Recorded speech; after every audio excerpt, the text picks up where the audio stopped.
guess I've always been an artist, but I've, you know, worked in different mediums and different categories, if you will.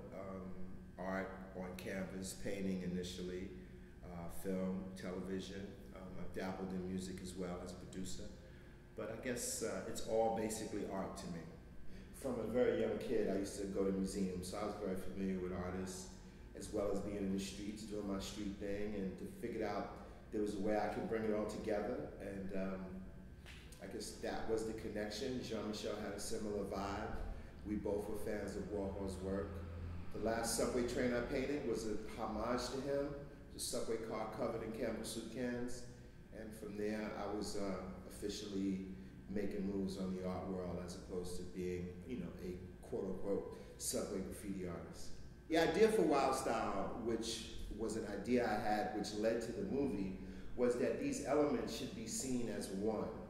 And at that time in New York City, they really weren't.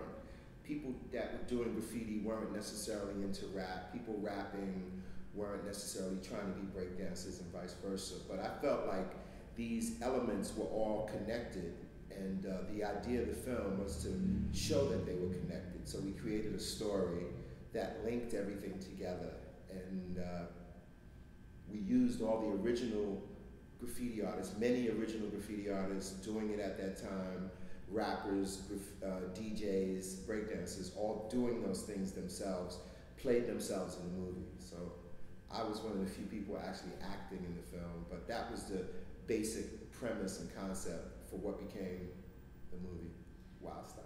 The significant thing about Yo MTV Raps, actually, I guess if you want to say from a historical perspective, was it coincided with a period with the culture really breaking out of the local thing in New York City, in the Bronx, in Brooklyn, in Harlem, and people from Philly to Miami to Texas to California decided they had something to say as well.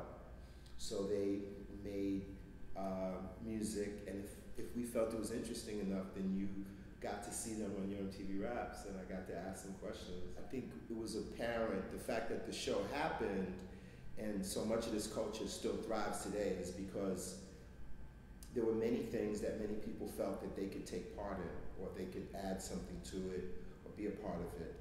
I directed a video for one of the first prominent French rappers, MC Solar. I directed the La Bien La Mal video for MC Solar and Guru in Paris in the early 90s, which was great for me because that was the first time I had been around. Well, I guess when I first went to Paris in '82 and was a part of the first significant hip-hop tour that went to Europe, which was known as the New York City Rap Tour in 1982, which included myself, Africa Bambaataa, Futura, 2000, Dondi, the Rocksteady Crew, and a whole, it was probably one of the greatest representations of true hip-hop culture. And got to tour all over France and perform on French television, and kind of planted the seeds of this movement in France, which has been one of the strongest countries outside of America for hip-hop. That was a great experience, and when I got there and got to meet people and hang out with MC Solar and meet some of the older French hip-hop heads in Paris at the time, they were ecstatic to see me again because many of those people that really started the French hip-hop movement had come to see us when we were on tour in the early 80s, and they explained the effect that it had on them. And to this day, there's a very strong hip-hop movement in France and all over the country, and it's been very exciting to see how the culture has spread and developed, something I could never really imagine. I grew up close to jazz. Max Roach, a very prominent drummer in the history of jazz, my godfather, so I was close to him and that music. My parents played it a lot when I was a kid. Hip-hop is many things to many people. There's no one monolithic, etched in stone doctrine as to what it's supposed to be. But I think when we look through the 30+ years of hip-hop music, culture, art, you can see the good stuff, and it's pretty obvious what it is. It's not so much determined by who sold or sells the most records. It's who makes the most viable statement, and those statements stand the test of time. You know, you don't really need to be on the mainstream radio station, although many people still dream to do those things.